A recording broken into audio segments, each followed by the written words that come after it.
Palembang bersama saya Dela Wawi. Sahabat kreatif, pandemi COVID-19 membuat siswa dan guru sangat sulit menjalankan belajar tatap muka. Namun dengan hadirnya aplikasi Siswa Media, membuat siswa dan guru tetap bisa menjalankan proses pembelajaran dan pengajaran dari jarak jauh. Direktur Nusantek.id sekaligus penggagas Siswa Media, Sajekel Vanji mengatakan aplikasi yang dibuat Siswa Media sangat lengkap bagi siswa dan guru di jenjang TK, SD, SMP, SMA maupun SMK yang sedang menjalani proses belajar dan mengajar dari jarak jauh. Sahabat kreatif, pemerintah memberikan berbagai keringanan pada masa pandemi virus corona, termasuk beban listrik kelompok pelangganan yang ditentukan. Hari ini subsidi dan token listrik gratis bulan Oktober tahun 2020 sudah bisa kembali diklaim. Subsidi listrik diberikan untuk pelanggan rumah tangga serta usaha mikro, kecil, dan menengah atau UMKM. Subsidi tersebut tidak diberikan untuk semua golongan listrik, tetapi hanya golongan tertentu. Cara menghitung penggunaan listrik rumah tangga, rumah tangga sejak April 2020 lalu, pemerintah telah memberikan insentif atau subsidi tarif listrik kepada golongan listrik rumah tangga dengan daya 450. Itulah tadi info sekitar Kota Palembang bersama saya Dela Wawi untuk Pro 2. Sampai jumpa. Informasi terkini, Info Pro 2. Info Pro 2. Info Pro 2. Radio Republic of Indonesia. News update, current issue, Live information, music, and lifestyle.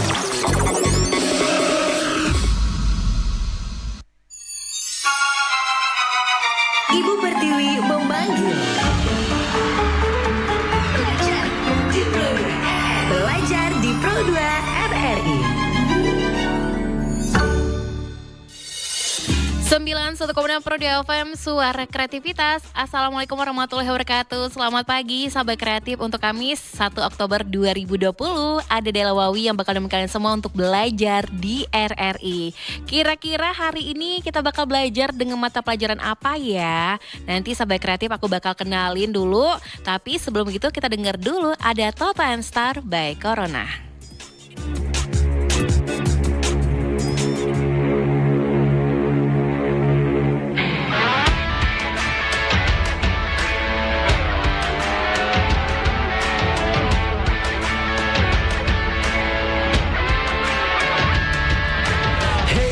Pada corona, cuci tanganlah setiap hari.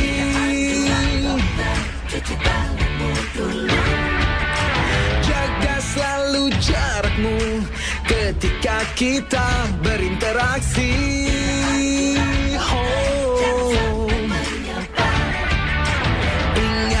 Ingatlah jaga kesehatan, jaga kebersihan. Sementara jangan berjabat tangan demi kebaikan, keamanan kita bersama.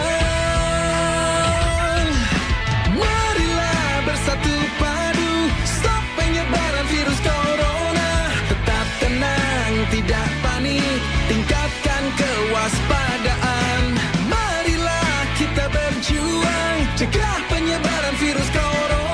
Pasti bisa melewati, hadapi ini semua.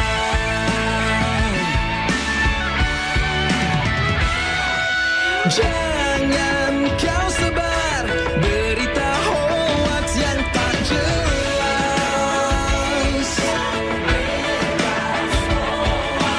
Ikuti saja semua anjuran pemerintah.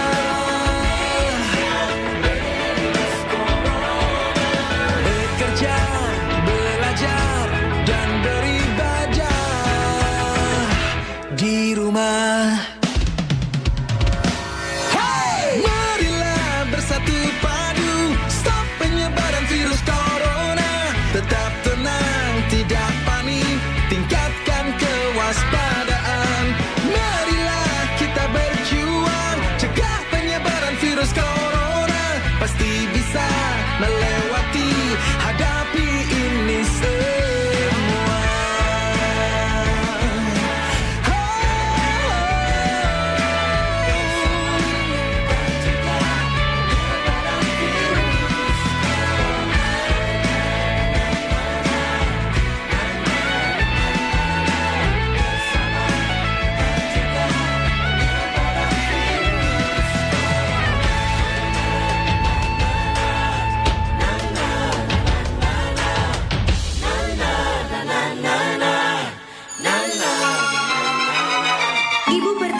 2 RRI. Belajar di Pro 2 RRI, Sobat Kreatif. Saatnya kita harus belajar dan kita sudah kehadiran guru cantik yang satu ini. Ada Ibu Wita Haryani. Assalamualaikum warahmatullahi wabarakatuh, Ibu Guru. Waalaikumsalam warahmatullahi wabarakatuh. Gimana Ibu Wita kabarnya untuk pagi hari ini? Alhamdulillah Sehat ya, Bu, ya. Juga sehat semua. Alhamdulillah, ini terpancar dari rona senyumnya nih, Bu.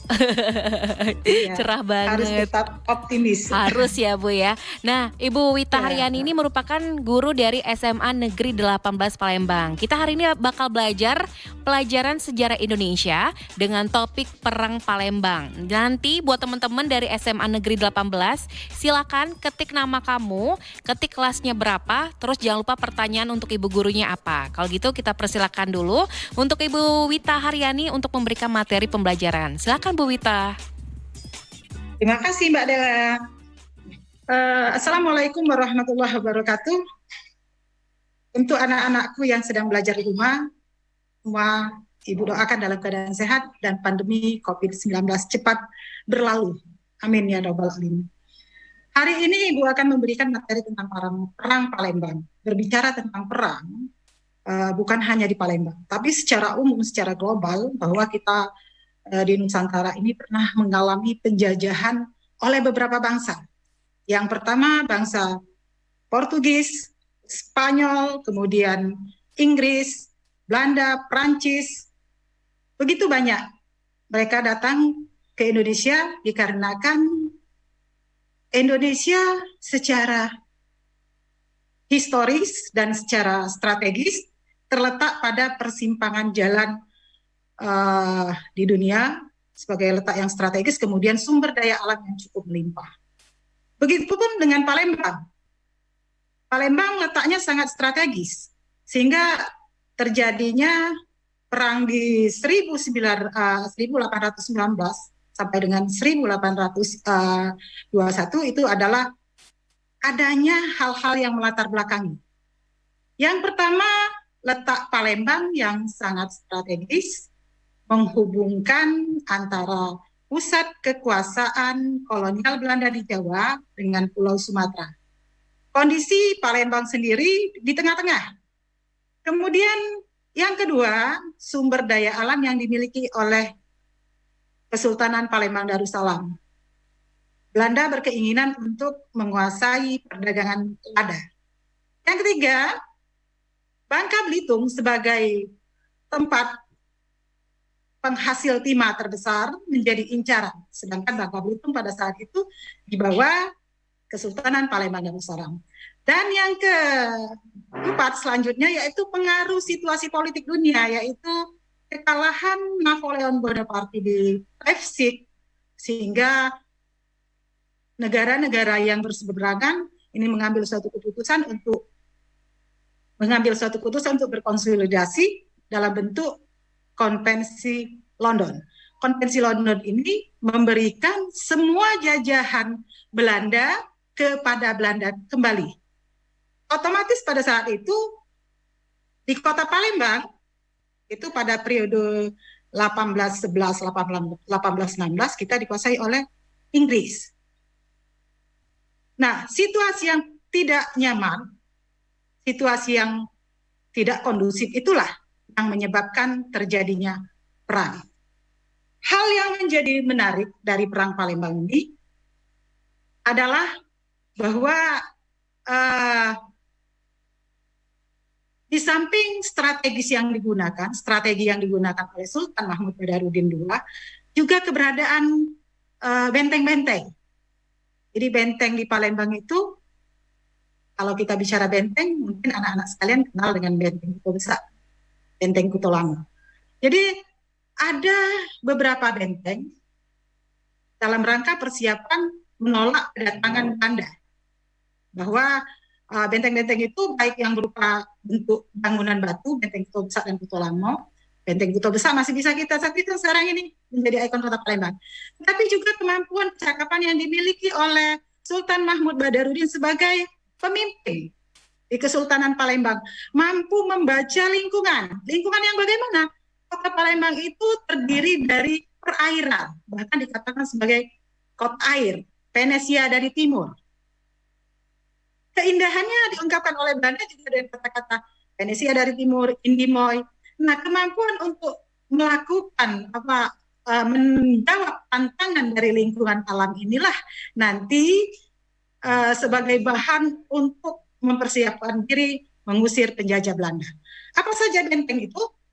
Yang pertama Benteng Borang, Benteng Sungsang, kemudian Benteng Paju, Benteng Pulau Pembaro, benteng yang di daerah pedalaman ada juga itu daerah Kurungan Nyawa. Strategi apa yang dilakukan untuk menolak kedatangan Belanda ini? Yang pertama menggunakan benteng tadi. Kemudian yang kedua memperkuat manusianya. Di setiap benteng itu ditempatkan pemimpin-pemimpin yang siap. Kemudian memanfaatkan alam. Kondisi Palembang pada saat pasang itu air sampai dengan ke daratan. Kemudian setelah surut air itu membentuk delta-delta berupa lumpur. Kemudian membuat pagar cerucuk di tepian Sungai Musi sebagai pagar pertahanan, benteng pertahanan. Ada lagi usaha yang dilakukan, yaitu membuat rakit juga sebagai benteng. Jadi di sini dalam Perang Palembang ini kalau berbicara tentang Perang Palembang pada periode 1819-1821 itu adalah strategi memanfaatkan alam yang mungkin orang tidak terpikir. Apa manfaatnya? Manfaatnya adalah pada saat kapal berlayar di perairan Sungai Musi ya dari Batavia itu tidak bisa sandar ke daratan. Itu yang dilakukan oleh Sultan Mahmud Badarudin II. Kemudian setelah mempersiapkan manusia dan kondisi lingkungannya berupa benteng, pusat kekuatan itu terpusat di Benteng Kota Besar. Jadi kalau kita kembali lagi berbicara benteng, terutama Benteng Kota Besar, ada rasa kebanggaan, Mbak Dela. Kebanggaannya apa? Bahwa satu-satunya benteng yang ada di Nusantara ini yang dibangun oleh pribumi hanya Benteng Kota Besar. Satu-satunya. Sedangkan kalau di daerah lain benteng-benteng itu dibangun oleh Belanda, oleh Inggris, oleh Portugis, tapi kita harus bangga sebagai bangsa orang-orang Palembang bahwa mempunyai suatu kebanggaan tersendiri. Benteng ini didirikan oleh Sultan Bahauddin, ya, memang sudah dipersiapkan. Kalau kita pandang itu posisinya menghadap Sungai Musi, itu benteng pertahanan dan pusat pemerintahan. Kemudian Belanda datang setelah Konvensi of London, kita ini sebagai objek yang bagaimana? Dari Prancis diberikan kepada Inggris, dari Inggris diberikan kepada Belanda. Nah, situasi yang sedemikian ini tentu akan sebagai pimpinan negarawan yang cerdas, Sultan Mahmud Badarudin menolak hal ini. Kemudian mempersiapkan kondisi strategi perangnya, mempersiapkan manusianya untuk mengusir Belanda. Belanda yang pada saat itu datang di bawah pimpin Munteng, atau sehingga perang satu itu disebut dengan perang Benteng dari kata munting. Pada perang satu di 1819 Palembang mengalami kemenangan. Begitupun pada perang kedua. Perang kedua ini juga mempersiapkan lebih detail. Apa yang dipersiapkan? Yaitu tidak hanya sekitar wilayah kota Palembang, tetapi daerah pedalaman, karena Sultan Mahmud Badarudin II pernah hijrah ke Musirawas, ada 2 kesultanan pada waktu itu, terpecah di Palembang dan di Musirawas. Sampai dengan daerah Kompling, semuanya dipersiapkan sedemikian rupa dengan strategi yang cukup mumpuni. Perang 1, Perang 2, Kesultanan Palembang Darussalam berhasil memukul mundur pasukan Belanda yang datang dari Batavia. Apa yang dilakukan oleh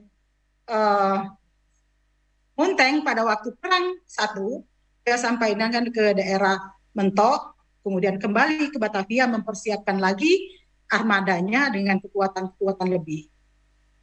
Perang kedua ditambah lagi personil. Konon kabarnya tentara yang dipersiapkan lebih dari 1.670 dengan persiapan kapal-kapal besar, kemudian juga ada peralatan-peralatan militer berupa koci. Tetapi ini dijawab nanti oleh Sultan Mahmud Badarudin pada perang kedua ini, lebih mempersiapkan lagi, lebih detail lagi, sampai dengan ke daerah pedalaman mempersiapkan benteng-benteng ini dengan menempatkan komandan-komandannya. Dan pada perang kedua ini pihak Belanda juga mengalami kekalahan. Pada waktu itu pimpinannya adalah Baron van de Kock dan Waterberg. Orang selalu akan belajar dari kesalahan. Kesalahan yang bagaimana? Kegagalan-kegagalan. Kita lihat dalam perang Aceh. Dalam perang Aceh, bagaimana Belanda mau menaklukkan Aceh? Tidak mampu. Tapi ada satu pendekatan, ada kelemahan. Sama seperti di Palembang. Perang Palembang 1, 2, Belanda mengalami kekalahan. Tapi bagaimana untuk mengatasi hal tersebut? Tentu belajar dari pengalaman. Orang selalu belajar dari pengalaman. Mempelajari hal-hal apa yang membuat Palembang di bawah Kesultanan Palembang Darussalam, di bawah pimpinan Sultan Mahmud Badarudin mampu menaklukkan Belanda dengan kekuatan yang lebih. Maka setelah berkonsolidasi dengan pemerintahan Batavia, mereka kembali mempersiapkan armadanya, armada yang begitu besar. Kekuatan kapal perangnya, persenjataan, dan manusianya.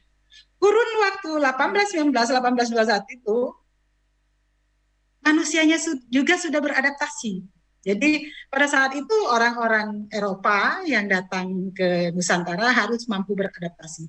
Pada perang 1, perang dunia, perang 1, perang 2 di Palembang, lingkungan alam Palembang yang sangat panas, kemudian perairan Sungai Musi juga yang tidak memberikan kenyamanan bagi mereka, juga mendorong kekalahan-kekalahan tersebut. Tetapi setelah perang ketiga, mereka sudah mempelajari kelemahan-kelemahan dan sudah mampu beradaptasi, sehingga pada perang ketiga Palembang mengalami kekalahan.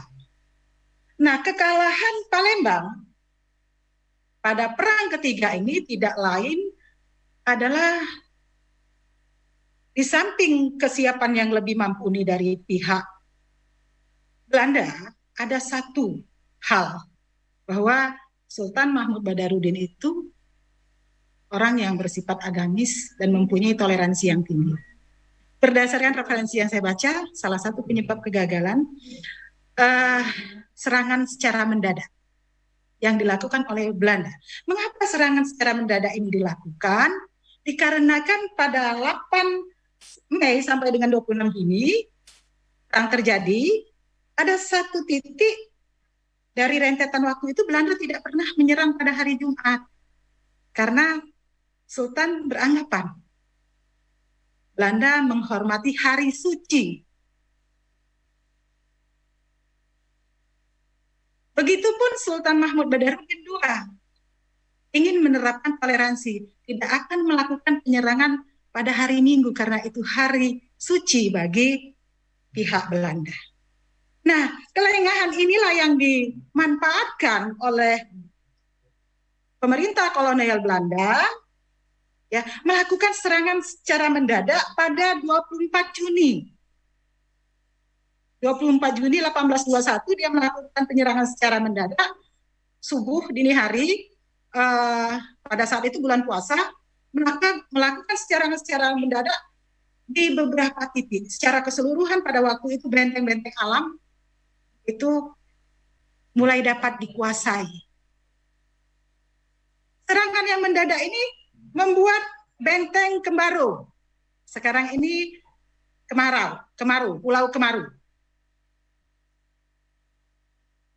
Jatuhnya benteng Pulau Kemaru diikuti dengan jatuhnya benteng Tambak Baya.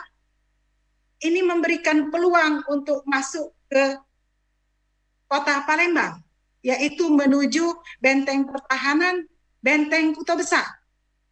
Kalau kita lihat ya, sekarang ini walaupun tidak banyak perubahan dari Pulau Kemaro itu kan berhadapan langsung dengan Pelaju.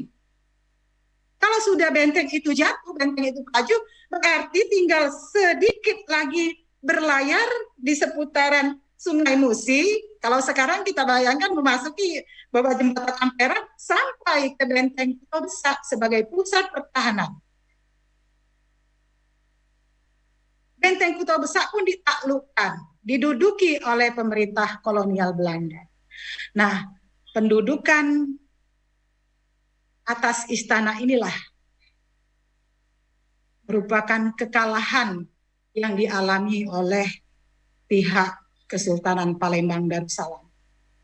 Sultan ditawan, kemudian diasingkan, walaupun sebelumnya dia sempat memberikan kekuasaannya kepada keponakannya, yaitu Prabu Anom, untuk melanjutkan pemerintahan sebelum dia ditawan.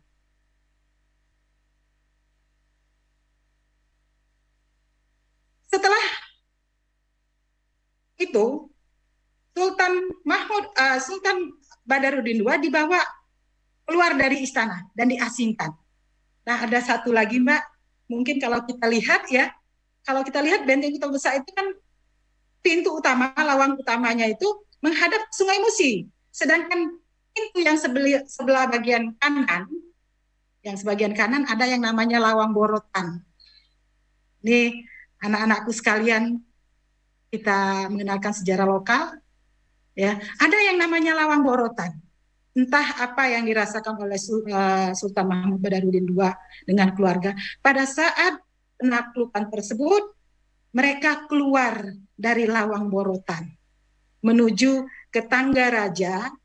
Tangga Raja itu daerah sekitar sekarang mungkin Riverside ya, daerah Bekang, menaiki kapal untuk dibawa ke Batavia. Di Batavia tidak langsung ke Ternate, tapi dibawa ke Batavia. Di Batavia sekarang menjadi Museum Fathahillah. Jadi Sultan dibawa ke sana. Kebetulan saya pernah berkunjung ke museum tersebut. Ada tahanan penjara. Kalau kita menyaksikannya, melihat Sultan Mahmud Badarudin II diletakkan di penjara di bawah dengan kondisi kalau sekarang kondisinya itu berair. Betapa mengenaskannya. Bagaimana usaha Belanda untuk menyingkirkan pimpinan Haris Makmur ini ke Pulau Jawa. Tetapi ini belum cukup. Mengapa belum cukup? Harus diputus hubungan emosional antara raja dengan rakyat supaya tidak timbul pemberontakan. Maka kemudian Sultan Mahmud Badarudin II dibuang ke Ternate. Cukup jauh untuk menjangkaunya. Benar-benar memutus hubungan. Bagaimana dengan kelanjutan pemerintahan Kesultanan di Palembang?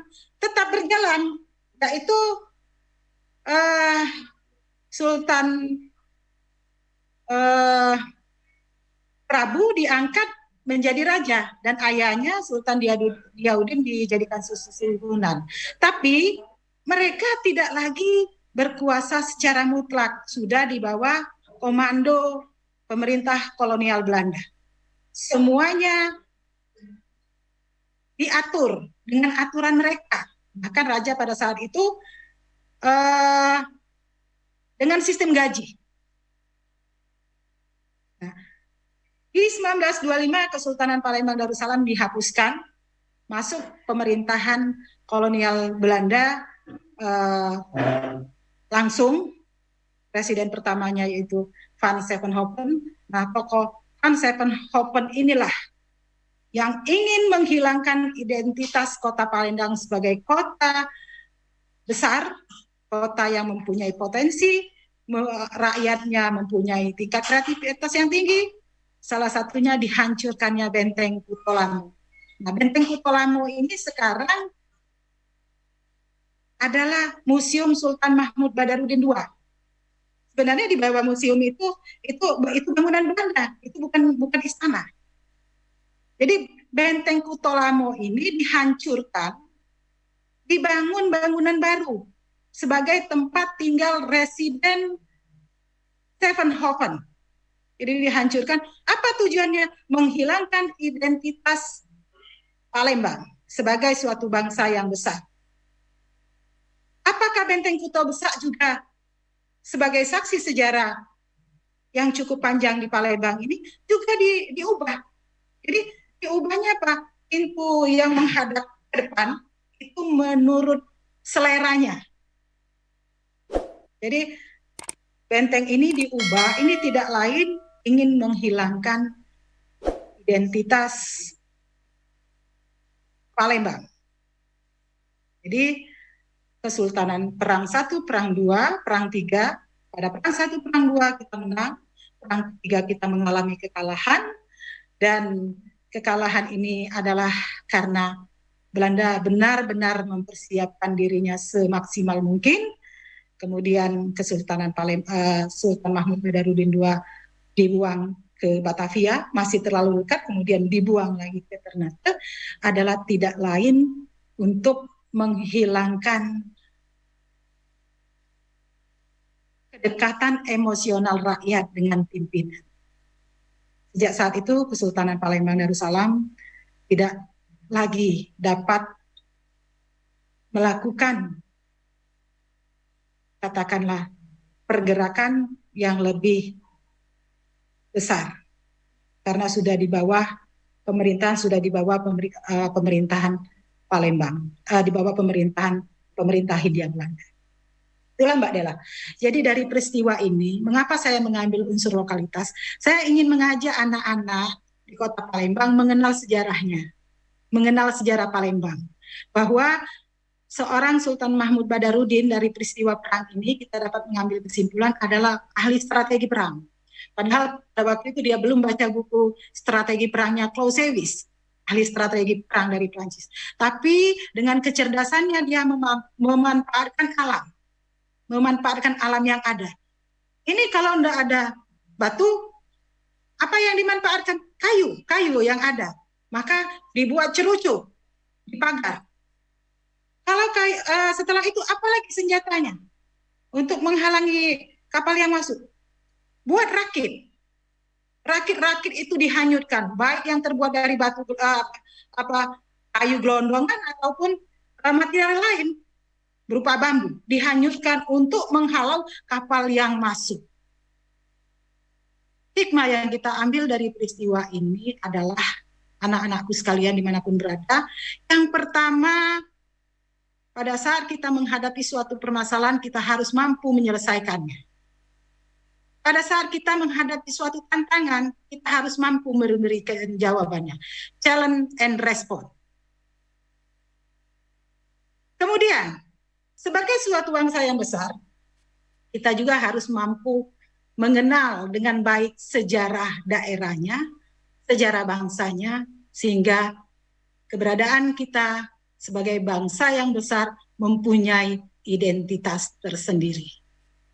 Kelanjutan dari Perang Palembang ini kemudian sebagai penghargaan pemerintah terhadap perjuangan Sultan Mahmud Badarudin II, yaitu Sultan Mahmud Badarudin II diangkat menjadi pahlawan nasional.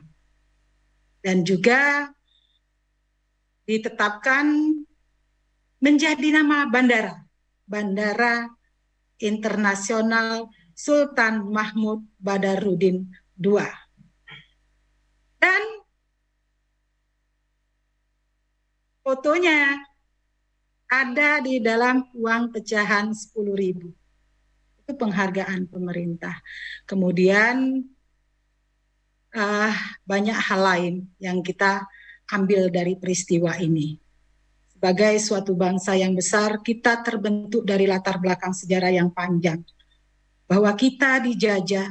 Mengapa kita dijajah? Seolah-olah dari pelajaran itu kita sebagai objek yang bisa dioper dari satu tangan ke tangan lain. dimulai dari 1511 kita sudah dijajah sampai dengan 1945, bahkan setelah 1945 pun kita masih harus mengalami perjuangan untuk mempertahankan NKRI. Jadi dari sini, di samping keberadaan Benteng Kuto Besar, Benteng Kuto Lamo, benteng-benteng yang ada. Mari anak-anakku sekalian, mungkin nanti bisa Mbak ya slide yang tentang kondisi Palembang sekarang ini posisinya ya. Kita lihat siswa-siswa itu dapat belajar dari alam, dari kondisinya. Oh begini lingkungan tempat tinggal saya. Ya, ini yang membuat kemenangan-kemenangan. History make mind wise. Sejarah membuat orang bijaksana. Kita mengambil intisari dari perjalanan panjang sejarah kita. Baik, nanti kita akan Terima sambung kasih, lagi. Mbak Dela. Baik Bu Wita, Ya. nanti kita bakal sambung lagi dengan mata pelajaran sejarah seru banget. Mungkin sebagian generasi zaman sekarang kan cuma taunya Benteng Kuto Besar. Ternyata banyak benteng-benteng yang ada di Palembang ya Bu ya. Iya. Oke, nanti buat teman-teman yang mau bertanya bersama ibu gurunya untuk hari ini, nanti silakan jangan lupa ketik namanya kamu, ketik kelasnya, kelas berapa, terus pertanyaannya apa nanti bersama Ibu Wita Haryani. Tetap dengeri Pro di FM, kita break dulu ada Project Pop gara-gara Corona.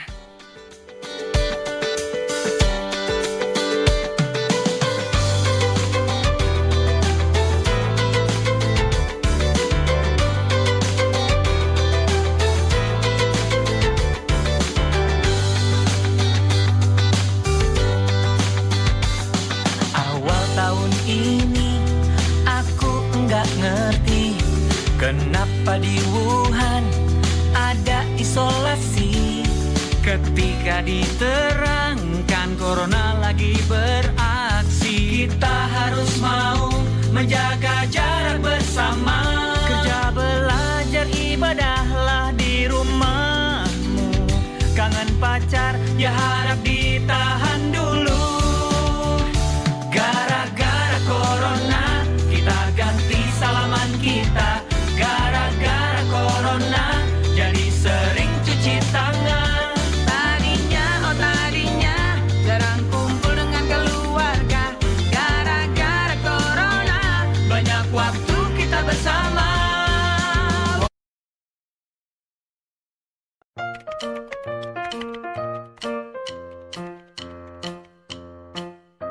Bete deh, di mana-mana pada ngomongin virus corona mulu, nggak di rumah, nggak tetangga, nggak di TV, pusing aku. Iya, rame banget loh di sosmed, di berita, semuanya tentang corona. Kamu tahu nggak sih virus corona itu dari mana? Enggak, emang dari mana Kak? Katanya virus corona itu disebarin sama alien dari segitiga Bermuda.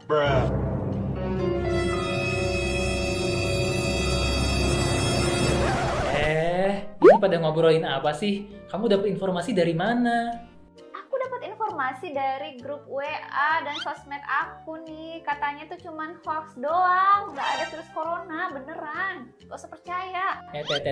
Tunggu dulu. Itu grup WhatsApp dapat informasinya dari mana? Ada sumbernya nggak? Tahu. Nah, itu hati-hati. Jangan sampai kamu termakan berita hoax. Di internet itu tidak semuanya berita yang benar. Banyak di berita-berita simpang siur juga. Jadi setiap kali kamu dapat informasi, harus kamu cross check lagi ke sumbernya. Oh, seperti itu, terus gimana dong? Nah, kamu kalau mau nyebarluaskan informasi, dicek dulu ini benar-benar informasi resmi dari pemerintah atau dari ahlinya, seperti dari tenaga kesehatan atau bukan. Kalau bukan, ya jangan disebar-sebar. Tapi aku udah sebarin ke grup, gimana dong? Udah, kalian nggak usah takut sama corona. Aku punya alatnya. Ya, apa? Nih ya, ini kalung anti corona. Dijamin nggak akan bakal kena corona. Sumpah loh. Ya iya dong. Nih, mau. Kamu dapat informasi dari mana lagi tuh kalungnya beneran anti corona? Loh ini kan lagi trending, banyak. Yang trending belum tentu bener informasinya. Kamu tahu nggak anjuran pemerintah itu harusnya pakai apa? Pakai apa? Yang bener tuh pakai masker udah cukup, nggak usah pakai yang aneh-aneh. Enggak, pokoknya tetap pakai ini. Ini pokoknya bagus. Masih belajar di Pro 2 RRI Sabak Kreatif bersama Ibu Wita dari SMA Negeri 18 Sabak Kreatif dengan mata pelajaran Sejarah Indonesia dengan topik Perang Palembang. Masih semangat Bu Wita? Semangat. Semangat ya, kita langsung ke pertanyaan Bu yang sudah ada di YouTube channel kita di RRI Palembang. Aku mau nyapain dulu, ada Anissa Hairunisa absen 6 dari 10 IPA 1, benar ya 10 IPA 1. Terus juga ada Randy Arya Pratama dari 11 IPS 4. Ada Muhammad Heru Kurniawan dari 11 IPS 4, hadir katanya. Ada Salsabila Arif Adrarini dari IPS 4 juga. Terus ada Nazwa Salsabila dari 11 IPS 3. Ini banyak banget yang sudah ngabsen. Kita langsung ke pertanyaan aja yang sudah masuk. Oke. Ke mana nih? Baik, tunggu ya Bu ya. Banyak banget nih yang absen. Kita ke Salva Alifa dari SMK Negeri 2 Palembang. Saya ingin bertanya, pada saat Palembang perang pada Belanda saat itu, alat-alat perang apa saja yang digunakan Palembang Bu untuk melawan Belanda pada saat itu? Silakan Bu Wita. Ya, pada saat Perang Palembang, samping keberadaan benteng yang berupa batu, bangunan fisik yang jelas sebagai pusat pertahanan. Kemudian ada dua benteng, yang benteng batu yaitu benteng Kuto Besak dan benteng Kuto Lamo. Kemudian keberadaan benteng-benteng yang ada di perairan Sungai Musi sampai dengan daerah pedalaman. Nah, alat-alat yang digunakan pada saat itu kita sudah mempunyai museum, meriam, kemudian sudah dipersiapkan dengan baik. Di samping itu manusianya, bahwa pada saat itu lingkungan alam pun bisa digunakan alatnya tadi. Yang saya katakan bahwa membuat benteng terapung. Benteng terapungnya dari apa? Dari kayu dan bambu. Apa? Bagaimana caranya? Pada saat kapal masuk itu dihanyutkan. Kemudian keberadaan rakit-rakit ini yang terbuat dari gelondong kayu ini dibakar di sungai itu, sehingga menghalau kapal-kapal tidak bisa sandar. Jadi mereka tidak bisa masuk ke pusat ibu kota, pusat pertahanan utama, karena sudah dijegat. Jadi untuk masuk itu mereka sudah dijegat. Di samping peralatan modern juga kemampuan memanfaatkan lingkungan alam sekitar yang ada dan dimiliki oleh Palembang. Itu Mbak Dela. Baik, oke. Selanjutnya ada pertanyaan dari Ica dari SMA Bina Warga Palembang. Saya ingin bertanya Bu, apakah Tugu perang 1 hari 1 malam yang di samping Jembatan Ampera termasuk perang Belanda melawan Kota Palembang pada saat itu? Tugu peringatan perang 1 hari 1 malam. 5 hari. 5 hari. 5 hari ya Bu ya? 5 hari 5 malam. Ya. Bukan 1 hari ya? 5 Januari 1948 ya. Itu adalah class action. Itu bukan. Itu jauh sekali rentang waktunya. Kita memang Palembang itu begitu banyak. Ini saya senang sekali anak-anak memperhatikan kedudukan dari Tugu ini. Jadi perang 5 hari 5 malam itu class action. Setelah kita merdeka, Belanda nggak mau menerima kemerdekaan ini. Mereka tetap ingin, dan kemudian dilancarkan dalam bentuk agresi militer Belanda 1 dan agresi militer Belanda 2. Nah, ini terjadi perang pada 1 sampai dengan 5 Januari. Pusat kekuatan mereka menduduki benteng Kuto Besak. Jadi peralihan fungsi benteng Kuto Besak, kalau pada zaman Sultan Mahmud Badarudin II, yang menduduki itu adalah yang punya rakyat, yang punya pribumi.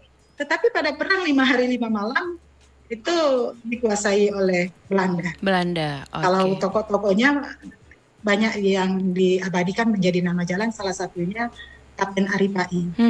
Jadi kurun waktunya cukup jauh dari 1819 sampai dengan 1949. Class action yang kedua dengan Belanda.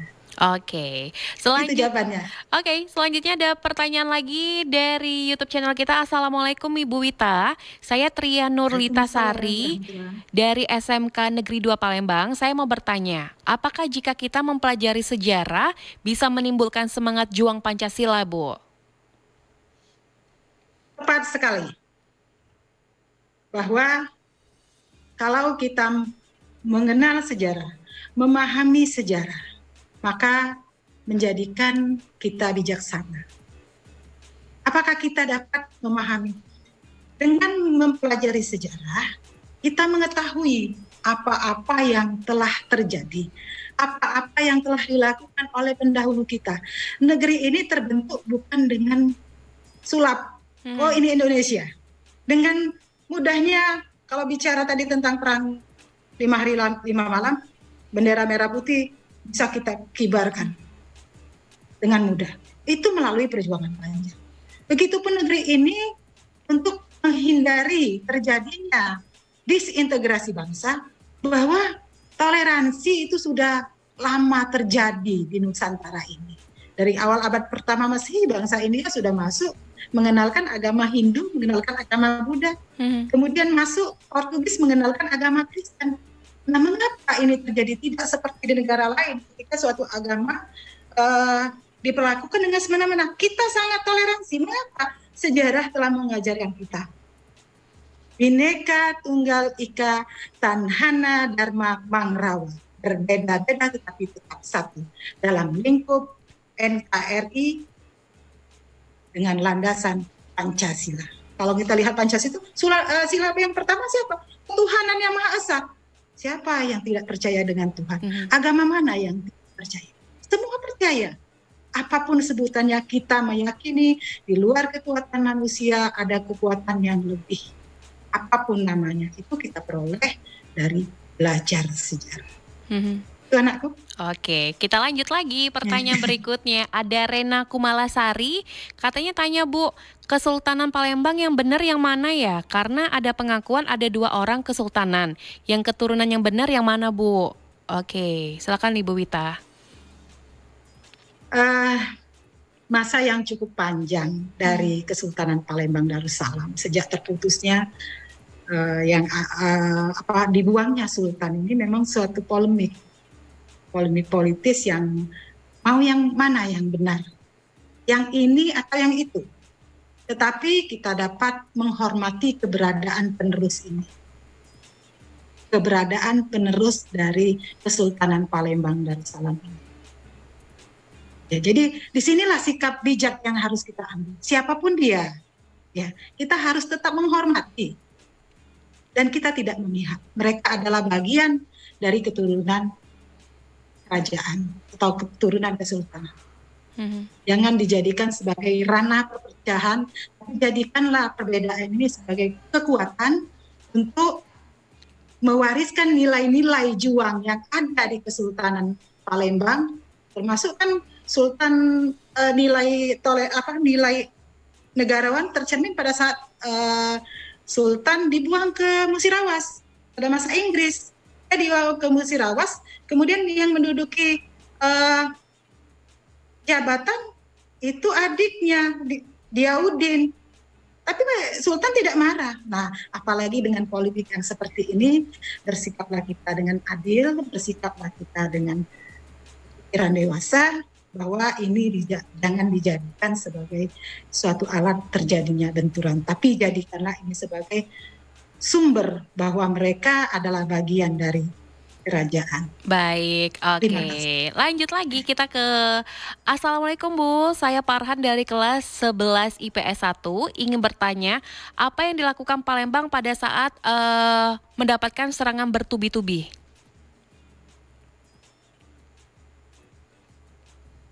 Tolong diulang Pak. Assalamualaikum Bu, saya Farhan dari kelas 11 IPS 1 ingin bertanya, apa yang dilakukan Palembang saat mendapatkan serangan bertubi-tubi? Pada saat mendapatkan serangan bertubi-tubi, tentu berusaha untuk mempertahankan. Jadi orang itu apabila terdesak, apapun dilakukannya. Ya, Pak, itu yang terjadi pada perang Palembang ketiga. Serangan secara mendadak, habis makan sahur, persiapan sholat subuh, diserang. Tentu keadaan yang demikian ini yang membuat mereka tetap akan bertahan, apapun dilakukan. Ya, usahanya tetap dilakukan. Dalam bentuk apa saja, seadanya, alat yang ada, menghanyutkan rakit-rakit, benteng tadi yang berupa rakit dihanyutkan. Tetapi karena kekuatan personil yang cukup kuat, 1.675 lebih tentara yang datang, dengan beberapa puluh kapal, peralatan yang lengkap, mereka tetap melakukan perlawanan. Tetapi usaha yang dilakukan secara maksimal ini tentu tidak sesuai harapan. Inilah kekalahan dari pihak Kesultanan Palembang pada saat itu. Pada saat itu ya, baik. Langsung aja kita ke pertanyaan selanjutnya.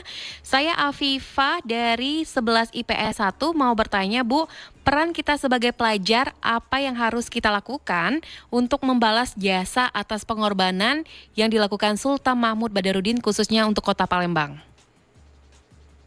Apa yang harus kita lakukan? Jas merah. Jangan sekali-kali melupakan sejarah. Belajar dengan baik, dengan tekun, mengenal sejarah daerah, sehingga kita mampu melanjutkan perjuangan tidak hanya Sultan Mahmud Badarudin II, tetapi semua pahlawan yang ada, yang memberikan kehidupan kepada kita dengan layak, yang dapat kita menghirup udara dengan bebas, ya, yang kita dapat berbuat dengan sesuka hati tapi dengan batas aturan. Jadi belajar dengan tekun, sehingga kita belajar tekun dan memperoleh ilmu pengetahuan, kita nanti dapat hidup di masyarakat dengan layak dan tidak menjadi beban. Artinya nanti ada kreativitas tersendiri yang mampu untuk menghidupi dirinya sendiri. Kalau sudah mampu menghidupi diri sendiri, ada kemandirian, dapat melanjutkan pembangunan. Kalau pembangunan itu dilanjutkan, negara kita tetap berdiri sebagai suatu negara yang kokoh, bersaing dengan dunia luar. Oke, lanjut lagi. Assalamualaikum Bu, perkenalkan nama saya Weekend Aprilia Amanda dari kelas 11 IPS 1. Di sini Weekend mau bertanya Bu, faktor apa saja yang membuat perang Palembang menang dan Belanda kalah? Terima kasih Bu. Ya, terima kasih Weekend. Perang Palembang 1, Palembang 2 tadi saya paparkan, yang menyebabkan kemenangan mereka yang pertama tadi adalah kesiapan peralatan, apakah itu berupa benteng, apakah itu berupa senjata. Mengapa disiapkan dengan semaksimal mungkin? Karena juga mereka belajar dari sejarah sebelumnya. Ya, Palembang bukan baru pertama kali dijajah, tapi sebelumnya sudah ada Prancis, Republik Batak, kemudian ada Inggris. Mereka belajar. Oh, kami ini bukan objek, kami harus melawan. Melawan dengan cara apa? Harus mempersiapkan diri. Ketika kekuatan benteng Kuto Besak itu dipersiapkan dengan museumnya, meriamnya, senjatanya. Kalau kita lihat Mbak Dela ya, nanti insya Allah suatu saat kalau COVID sudah berlalu, anak-anak ya coba kunjungi benteng Kuto Besak. Itu ada lubang-lubang ya, itu untuk menembak dari dalam. Jadi sarana yang sudah ada, ya, mempersiapkan sarana yang sudah ada, kemudian juga menambah kekuatan di daerah-daerah pedalaman sampai dengan pedalaman. Musirawas pun dipersiapkan. Jadi kemudian alamnya ada bambu, ada kayu dibuat. Itu pola berpikirnya sangat cerdas, problem solving, mampu menyelesaikan masalah, menjawab tantangan. Jadi itu anakku Weekend bahwa belajar dari pengalaman. Baik. Bahwa kita bukan dijajah pada saat itu, bukan sekali itu dijajah. Banyak peristiwa mendahului seperti peristiwa Loji Sungai Awu.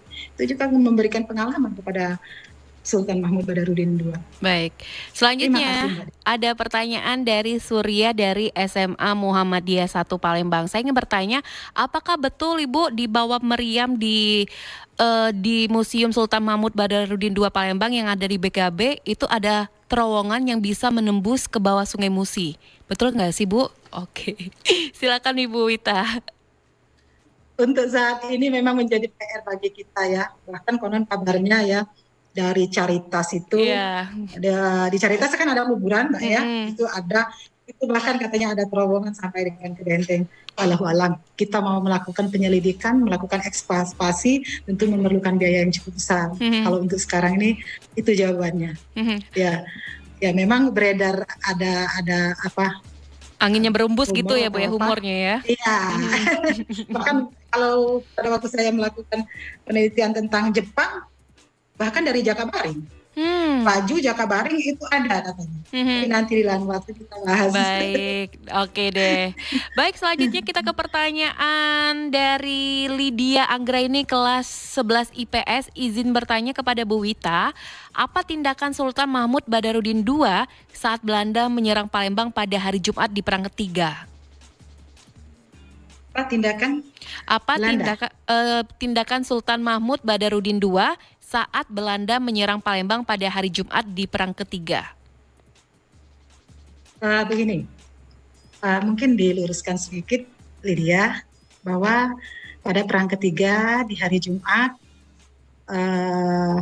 itu tidak melakukan penyerangan, tetapi penyerangan itu dilakukan pada hari Minggu. Hari Minggu. Hari Jumat tidak melakukan penyerangan, sehingga Sultan beranggapan bahwa periode Perang Ketiga ini Belanda menghormati hari suci. Nah, begitupun sebaliknya hubungan timbal balik. Menurut Sultan pada hari Minggu dia tidak akan melakukan penyerangan. Justru mereka melakukan penyerangan pada hari Minggu. Minggu dini hari yang dianggap mungkin mereka nanti akan pergi untuk beribadah. Tapi justru itu dilakukan penyerangan. Ini yang menyebabkan salah satu kelemahan, katakanlah, menafsirkan sesuatu yang berbeda tafsir. Itu berdasarkan referensi yang Ibu baca. Terima kasih. Oke, lanjut lagi. Kalau tadi ada Lydia Anggraini, lanjut ada Nurul Ramadhani kelas 10 IPA 5. Ingin bertanya, berapa lama jarak atau tenggang waktu antara Perang ke-1, 2, dan 3 Belanda menyerang Palembang? Perang Palembang ini kurun waktunya 11 sampai dengan 15 Juni 1819, itu periode pertama. Periode kedua dari 8 September sampai dengan 30 Oktober 1819. Kemudian periode yang ketiga 8 Mei sampai dengan 26 Juni. Oke. Jadi ada periodenya. Ada masa tenggangnya ya Bu ya? Iya, ada Oke. tenggangnya. Lanjut lagi kita ke Genta Pratama kelas 11 IPS 4, nomor absennya 6. Katanya ingin bertanya Bu, apakah benar Bu kekalahan Palembang pada Perang Ketiga ini dikarenakan adanya pengkhianatan seseorang yang membocorkan strategi Sultan? Kalau berbicara pengkhianat mungkin ada. Pasti ya Bu ya. Ya dimanapun kita memang tetap waspada, berarti tingkat kewaspadaan. Tetapi berdasarkan referensi yang saya baca ya, atau mungkin Ananda sudah membaca lebih dulu, itu lebih kepada kekuatan yang cukup lebih. Kalahan itu kan waktu 2 tahun itu sudah mempelajari. Oh ini lingkungannya, manusianya juga sudah beradaptasi. Ya kemungkinan ada, ya apalagi pada saat itu kemungkinan ada, tetapi kalau untuk menyebutkan nama tokoh, saya belum membaca referensinya. Tapi kemungkinan itu ada. Tapi yang lebih tepat, kekalahan itu selama kurun waktu 2 tahun, orang belajar. Oh ini kelemahannya, oh begini alamnya, yang saya katakan tadi, challenge and response, tantangan jawaban. Oh kalau alamnya begini, manusianya yang ya orang-orang Eropa ini sudah mampu beradaptasi. Itu. Terima kasih. Oke, ini pertanyaan Nuri Ramadhani dari 10 IPA 2 sama Rahma Ayu Mutia, mungkin rada-rada mirip ya, dari kelas 10 IPA 5. Ini pertanyaannya, apakah ada daerah lain yang memberi dukungan atau bantuan pada Sultan Mahmud Badarudin II pada perang saat itu Bu? Daerah lain ada nggak yang membantuin gitu? Kalau daerah di luar Sumatera, di luar Palembang, dalam arti yang itu kan kolaborasi. Kolaborasi bahwa pertahanan kan sampai dengan Musirawas untuk wilayah Kesultanan Palembang. Tapi kalau di luar Palembang yang membantu dalam arti kata misalnya Aceh atau itu, mereka pada saat itu juga terkonsentrasi dengan permasalahan yang sama, bahwa pergolakan politik di dunia pada saat itu dengan kekalahan Napoleon itu membuat sistem pemerintahan berubah yang dari Inggris ke Belanda kembali. Jadi mereka terkonsentrasi penuh dengan inilah yang membedakan ciri perlawanan pada abad ke-19 sampai dengan menjelang akhir abad sampai dengan abad ke-20. Bersifat harismatik, berdiri sendiri sehingga disebut dengan perlawanan dan atau disebut dengan perang, bukan pergerakan. Nanti setelah timbulnya Sumpah Pemuda, ya Budi Utomo, baru nanti dia tidak akan bersifat sementara, dia terorganisir antara satu yang lain berkolaborasi. Tapi kalau untuk yang perang ini cukup untuk wilayah yang di bawah kekuasaan Sultan Mahmud. Oke, kita lanjut lagi. Ini mungkin pertanyaan terakhir ya Bu ya, karena waktu udah sebentar lagi udah habis. Cepet banget waktu. Kalau ngomongin sejarah ini memang gak ada habis-habisnya ya Bu ya. Aduh ya. Seru. Bu Wita, saya Rusnaida Idah dari kelas 11 IPA 1 mau bertanya, apakah Pak Bambang Utoyo itu ikut dalam perang 5 hari 5 malam di Palembang? Ya. Ini sejarah kontemporer ya, namanya diabadikan yaitu dalam perang 5 hari 5 malam di Palembang. Kemudian namanya diabadikan menjadi nama jalan. Ya. Jadi kurun waktu kalau dari materi kita cukup jauh ini masuk dalam sejarah modern. Tapi banyak yang pihak yang terkait dalam perang 5 hari 5 malam. Masuk juga nanti Ripai, kemudian banyak nama-namanya diubahkan menjadi nama jalan yang disebut hantu. Baik. Itu saja untuk sementara. Untuk lebih lanjut nanti kita bicara secara kontemporer. Oke. Nah ini karena waktunya udah habis, mungkin Bu Wita untuk sebagai closing statementnya bisa memberikan pesan nih untuk teman-teman dari SMA ataupun dari sahabat kreatif yang lagi dengerin agar mencintai sejarah. Silakan Bu Wita. Terima kasih anak-anakku. Dari apa yang sudah Ibu paparkan, bahwa kita sebagai warga Indonesia, sebagai warga Palembang khususnya, jangan sekali-kali melupakan sejarah. Bangsa yang besar adalah bangsa yang menghargai jasa para pahlawannya. Nilai-nilai yang sudah kita lihat pada perjuangan mereka, kita teruskan untuk dapat kita mampu mengisi kemerdekaan ini, melanjutkan pembangunan ini, sehingga nama Indonesia tetap eksis sebagai suatu bangsa yang beradab. Bolehlah kita mengenal kebesaran Kerajaan Sriwijaya sebagai negara maritim pertama, Kerajaan Majapahit sebagai maritim kedua. Jangan sekali-kali melupakan sejarah.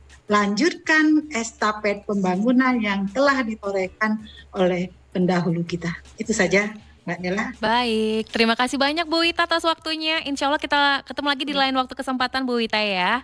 Iya. Oke, selamat. Ada waktu kita bahas sejarah. Amin. Selamat beraktivitas kembali Bu Wita.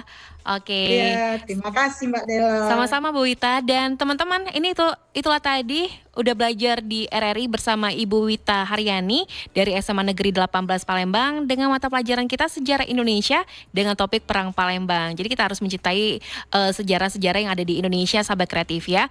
Kalau gitu Dela pamit dulu untuk hari ini. Terima kasih untuk seluruh teman-teman yang sudah bergabung di live chatnya di channel YouTube kita di RRI Palembang. Tetap dengeri Pro FM, Suara Kreativitas.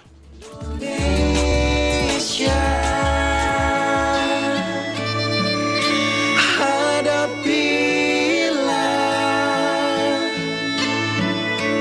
dengan tulus dan ikhlas. Ini pasti berlalu. Indonesia,